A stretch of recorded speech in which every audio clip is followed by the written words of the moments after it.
쉬지 말고 기도하라는 말씀은 무슨 뜻인가요? 잠은 언제 자야 할까요? 푹 주무세요. 쉬지 말고 기도해야 우리의 영혼도 푹 잘 수 있습니다. 사랑하시는 자에게 잠을 주신다 시편에 그렇게 나와 있지요. 이 말씀은 쉬지 말고 기도하는 사람에게 평안을 선물로 주시겠다라는 의미입니다. 영적으로 평안한 잠은 기도를 통해 모든 일을 하나님께 맡기는 사람에게 허락된 특권입니다. 여러분 꼭 기억하십시오. 기도 없이 일찍 일어나고 늦게 누우며 수고의 떡을 먹으면 헛된 겁니다. 쉬지 않는 기도 속에 드는 잠이 달고 맛있습니다. 그래서 여러분 꿀잠 자세요.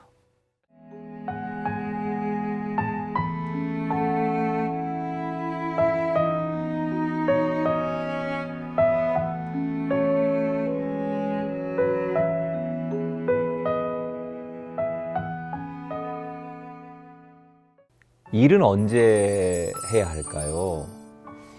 쉬지 말고 기도하라는 말씀을 문자 그대로 받아들여서 시험에 빠지는 분들이 종종 있는데요.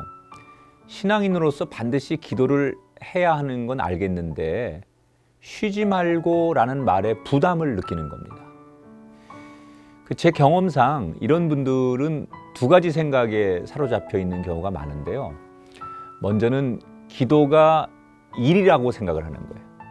특히 쉬지 않는 기도는 우리가 살아가면서 해야 하는 다른 일들에 지장을 주는 아주 지나친 일이라고 생각을 합니다. 그래서 연결되는 또 하나의 생각은 어떻게 기도만 하고 살 수 있느냐라는 질문입니다. 이런 분들을 향해 제가 한 가지 질문을 좀 드리고 싶은데, 같은 일이라면 하나님께서 하시는 것이 나을까요? 아니면 우리가 하는 게 나을까요?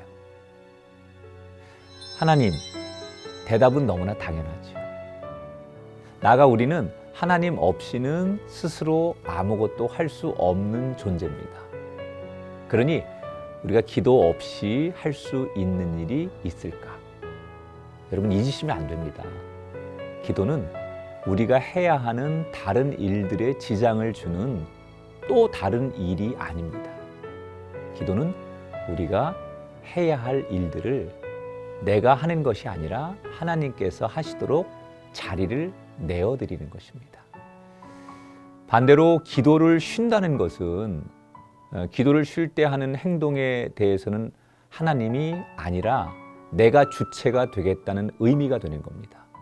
그러니 기도를 멈추고 하는 일은 다 내가 책임지고 감당해야만 하는 내 일이 됩니다. 그런데도 왜 기도를 쉬고 인생을 고달프게 살아가려고 하십니까? 할 수 없는 우리가 일을 해내는 유일한 방법은 하실 수 있는 분에게 맡기는 것밖에 없습니다. 어떻게 기도만 하고 살 수 있냐고요? 기도 없이는 살 방도가 없기 때문입니다. 기도처럼 일을 쉽게 할 수 있는 방법은 없습니다. 기도만이 유일한 살 길입니다. 그래서 답은 기도입니다. 사소한 일들은 기도 없이 해도 괜찮지 않을까요? 그건 우리의 착각입니다. 사소한 일들은 기도 없이도 흘러갈 수 있다고 생각하는 것이죠. 하지만 잘 생각해 보면요, 우리의 삶을 들여다봤을 때 사소한 일들이 많습니까? 아니면 특별한 일들이 많습니까? 우리의 삶은 대부분 아주 사소한 일상들이 모여서 이루어지는 겁니다. 사실 우리나 살아가는 대부분의 시간은 사소한 일들의 모임, 즉 일상으로 채워지는 겁니다. 그러니 사소한 일들을 기도 없이 지나간다고 하면 우리는 대부분의 시간을 기도 없이 지나가게 되는 겁니다. 쉬지 말고 기도하라는 이유가 바로 여기에 있는 거죠. 여러분, 쉬지 않는 기도는 우리가 하는 모든 일들이 하나님의 뜻 안에서 이루어지도록 도와준다는 사실을 잊지 마십시오.